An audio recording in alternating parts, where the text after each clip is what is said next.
और चलिए बढ़ते आगे। अब हर दरवाजे तक पहुंच चुका है यूपी का चुनावी समर, इसलिए पश्चिमी उत्तर प्रदेश में सभी दल कस रहे हैं कमर। फिलहाल सबकी निगाहें हैं जाटलैंड पर। बीजेपी मनाने में जुटी है, आरएलडी रिझाने में, क्योंकि सभी जानते हैं कि यूपी में जिनके साथ जाट उन्हीं के होंगे ठाठ। यूपी की लड़ाई जाटों पर बनाई, जिसके साथ जाट उसी की ठाठ। मानेंगे जाट तो बनेगी बात।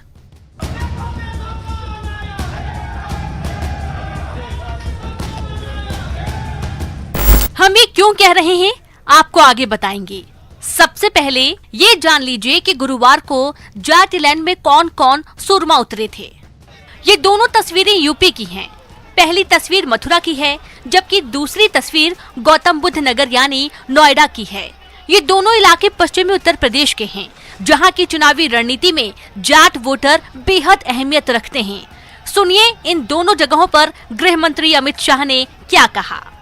समाजवादी की पार्टी की सरकार थी, गुंडा राज था या नहीं था बताओ भाई। और जब इन पर गाज गिरती है, अखिलेश जी के पेट में दर्द होता। आजम खान जी जेल में है, अतीक अहमद भी जेल में है, मुख्तार अंसारी भी जेल में है, और मुकदमे इतने लगे हैं कि पूरी की पूरी नोटबुक भी लिखते लिखते समाप्त हो गई। मोदी कैबिनेट के नंबर 2 यानी राजनाथ सिंह भी समर में उतर चुके हैं। उन्होंने भी गुरुवार को जाटलैंड यानी गाजियाबाद में चुनावी बिगुल फूंक दिया। डोर टू डोर अभियान के तहत लोगों के दरवाजे तक पहुंचे और सुनिए क्या कहा। जब होगा कानून का शासन, तब विकास करेगा योगासन। गृह मंत्री अमित शाह और रक्षा मंत्री राजनाथ सिंह के अलावा मुख्यमंत्री योगी आदित्यनाथ भी गुरुवार को जाटलैंड में दहाड़े। बिजनौर में सुनिए योगी आदित्यनाथ ने जनता से क्या कहा। हर तीसरे दिन प्रदेश में एक दंगा होता था, और ये उपद्रव, ये दंगाई, ये पेशेवर माफिया, किराना का प्लान कराने वाले लोग वही आज सपा बसपा और कांग्रेस के प्रत्याशी बनकर के फिर से आ गए। जयंत चौधरी और अखिलेश दोनों साथ मिलकर ये चुनाव लड़ रहे हैं। बीजेपी के सूरमाओं के अलावा आरएलडी के राष्ट्रीय अध्यक्ष जयंत चौधरी भी मुजफ्फरनगर में अपना खूंटा मजबूत करते दिखे। दरअसल जाट राजनीति के सबसे बड़े नेता थे चौधरी चरण सिंह।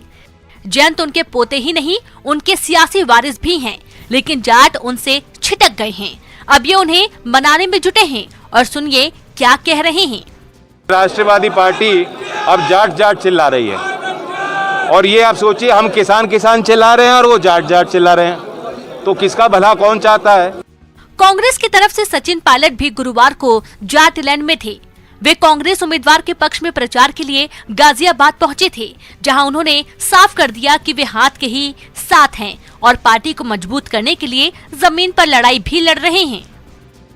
80 बनाम 20, मंदिर मस्जिद, धर्म, लव जिहाद, जातिवाद, इन सब बातों से लोग परेशान हो चुके हैं, विकास चाहते हैं। ये तो हुई जाटलैंड में गुरुवार की बात। अब समझिए जाट क्यों अहम है। दरअसल यूपी में जाटों की आबादी करीब 6% बताई जाती है, लेकिन पश्चिमी यूपी में वो 17% से ज्यादा है। और अगर विधानसभा की बात करें तो 120 सीटें ऐसी हैं जहां जाट वोट बैंक असरदार है। यही वजह है कि अखिलेश यादव ने आरएलडी के साथ गठजोड़ किया है, क्योंकि किसान आंदोलन ने उनकी उम्मीदों को उड़ान मिली है। तो वहीं दूसरी तरफ बीजेपी भी बैकफुट पर आकर शाह सहित अपने सभी सुरमाओं को मैदान में उतार दिया है। कैराना में डोर टू डोर जनसंपर्क के बाद अब अमित शाह पश्चिमी यूपी में प्रभावित जाट समुदाय को साधने की रणनीति में जुट गए हैं।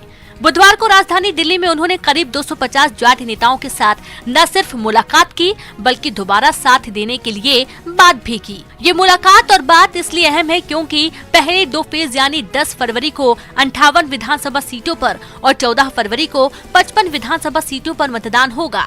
बता दें कि ज्यादातर विधानसभा क्षेत्र जाटलैंड के ही हैं, और वो कहते हैं ना कि जब बोहनी अच्छी हो तो फिर कामयाबी कौन रोक सकता है। Bureau report, news 18 network. RPN Singh जैसे बड़े कांग्रेस नेता के कांग्रेस छोड़ने के बाद देश भर में सियासी माहौल गर्मा गया है। इसी कड़ी में कांग्रेस के वरिष्ठ नेता सीएम इब्राहिम ने पार्टी छोड़ने के संकेत दिए हैं। उन्होंने कहा कि कर्नाटक में भी कांग्रेस के लिए मुश्किलें बढ़ने वाली है।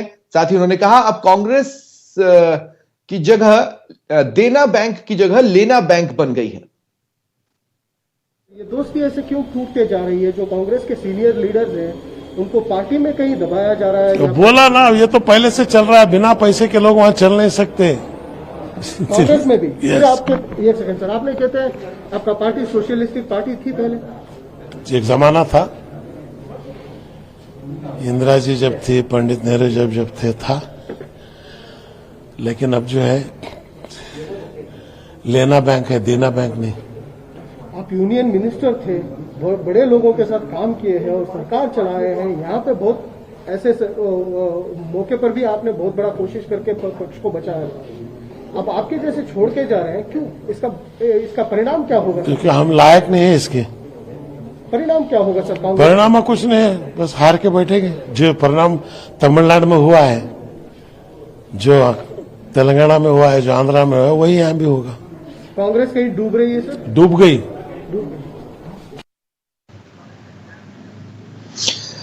कानून व्यवस्था पर सरकार एक्शन में है। आज मुख्यमंत्री अशोक गहलोत ने पुलिस महकमे की समीक्षा बैठक की।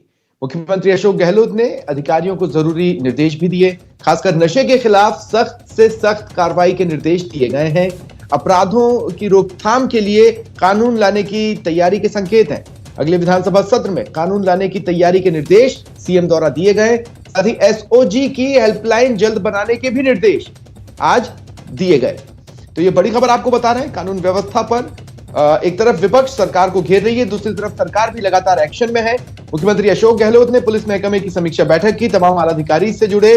सीएम गहलोत ने इस दौरान जो प्रमुख तौर पर निर्देश अधिकारियों को दिए हैं वो है नशे के खिलाफ सख्त से सख्त कार्रवाई के हैं, अपराधों की रोकथाम के लिए कानून लाने की तैयारी करें, इसके भी निर्देश हैं, और एसओजी की हेल्पलाइन जल्द बनाने के भी निर्देश दिए गए।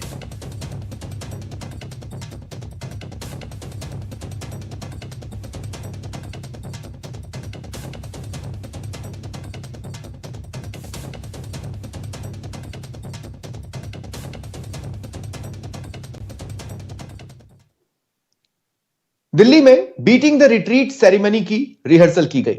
यहां विजय चौक पर लेजर शो का आयोजन भी हुआ। लेजर शो के जरिए भारत की संस्कृति की झलक देखने को मिली।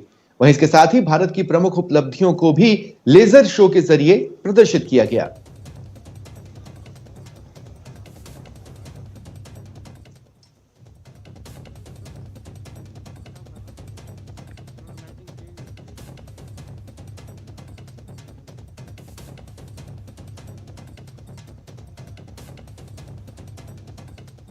और रुकते हैं ब्रेक के लिए।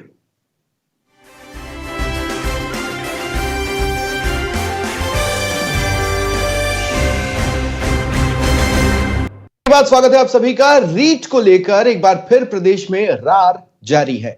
एसओजी के खुलासे के बाद बीजेपी को एक बार फिर मौका हाथ लगा है। लिहाजा बीजेपी पूरी ताकत से प्रदेश सरकार को घेरने में जुट गई है। पूरे मामले की सीबीआई से जांच कराने की मांग कर रही है। रीट पेपर आउट पर संग्राम, बीजेपी का सरकार से सवाल, पेपर लीक में और कितने गुनहगार, रीट लीक्स, सियासत पीक पर। प्रदेश की सबसे बड़ी परीक्षा रीट परीक्षा 2021 पेपर लीक हुआ तो प्रदेश की सियासत में भूचाल आ गया। और अब जो खुलासा हुआ है उसके बाद प्रदेश में सियासत गर्मा गई है। एक बार फिर बीजेपी फ्रंट फुट पर आ गई है, सरकार को घेर रही है। बेरोजगारों के साथ न्याय करना हो तो एक ही तरीका है। यदि अशोक गहलोत जी में अब कोई नैतिकता और ईमान बची है तो उनको सीबीआई को ये जांच रीट की परीक्षा की तुरंत सुपुर्द कर देनी चाहिए, ताकि निरपेक्ष तरीके से सच सामने आए कि इसमें बहुत बड़े नाम आने हैं और करोड़ों का घोटाला है और हजारों लोगों को इन्होंने सत्ताधारी दल ने उपकृत किया है। इसलिए मैं पुनः इस पूरे प्रकरण की सीबीआई से जांच करने की मांग करता हूं। पेपर लीक गिरोह में अब एसओजी की अनुसंधान के बाद स्पष्ट हो गया कि अब इस परीक्षा की पवित्रता बिल्कुल नहीं रही और न केवल परीक्षा दोबारा होनी चाहिए बल्कि इन सब लोगों को जिस प्रकार उत्तर प्रदेश में संपत्तियां जब्त की गई इन पेपर माफियाओं को उस प्रकार सख्त कार्रवाई करनी चाहिए। दरअसल रीट पेपर 2021 में धांधली की खबरों पर हर दिन नई परतें खुल रही हैं। स्पेशल ऑपरेशन ग्रुप यानी एसओजी की जांच में सामने आया है कि रीट पेपर में 1 करोड़ 22 लाख रुपए का लेन देन हुआ था। एसओजी ने रीट पेपर लीक गिरोह का किया पर्दाफाश। 1 करोड़ 22 लाख में रीट पेपर की हुई थी डील। जयपुर में शिक्षा संकुल से हुआ था लीक। 25 सितंबर 2021 को पेपर रामकृपाल मीणा ने चोरी की थी। रामकृपाल मीणा के जरिए पेपर उदाराम विश्नोई तक पहुंचा। फिर उदाराम ने भजन लाल विश्नोई को पेपर दिया। रीट लीक्स में अब तक 35 लोग हो चुके हैं गिरफ्तार। फिलहाल एसओजी की एक टीम ने अजमेर के रीट कार्यालय में जांच शुरू कर दी है। रीट ऑफिस में रीट समन्वयक डीपी जारोली से एसओजी की पूछताछ भी लगातार जारी है। हमारे किसी स्तर पर बोर्ड का कहीं भी प्रश्न पत्र केंद्र पर पहुंचाने तक की जिम्मेदारी हमारी है। जब हमारे पे आरोप लगा था बोर्ड के आदमी इसमें लिप्त है, बोर्ड का कोई भी आदमी लिप्त नहीं है और ये दूध का दूध पानी का पानी हो जाएगा। प्रश्न पत्र ट्रेजरी पर भेजने तक की जिम्मेदारी हमारी है। उसके बाद इस परीक्षा के जो अध्यक्ष होते हैं वो कलेक्टर होते हैं, एसपी होते हैं और पूरी टीम होती है जिसमें कि 6-7 लोगों का कार्य है। वही प्रश्न पत्र परीक्षा केंद्रों पर भेजते हैं, वही संग्रहण करवाते हैं, वही हमारे यहाँ भेजते हैं। दरअसल एसओजी जांच कर रही है कि आखिर रीट परीक्षा से पहले पेपर कहां और किस तक पहुंचा है। फिलहाल एसओजी की तरफ से पेपर लीक को लेकर आने वाले दिनों में कई अहम खुलासे होने की उम्मीद भी जताई जा रही है। Bureau report, news 18 Rajasthan. और अब देख लेते हैं टॉप 10 क्राइम।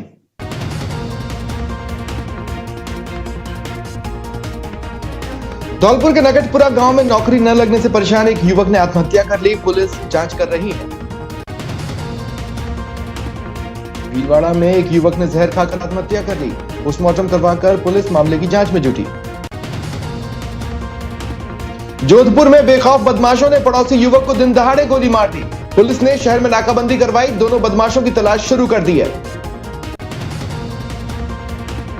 जोधपुर में मूक बधिर बच्ची से छेड़छाड़ मामले में पुलिस ने एक आरोपी को गिरफ्तार किया। पुलिस ने आरोपी पर पॉक्सो एक्ट की धारा लगाई।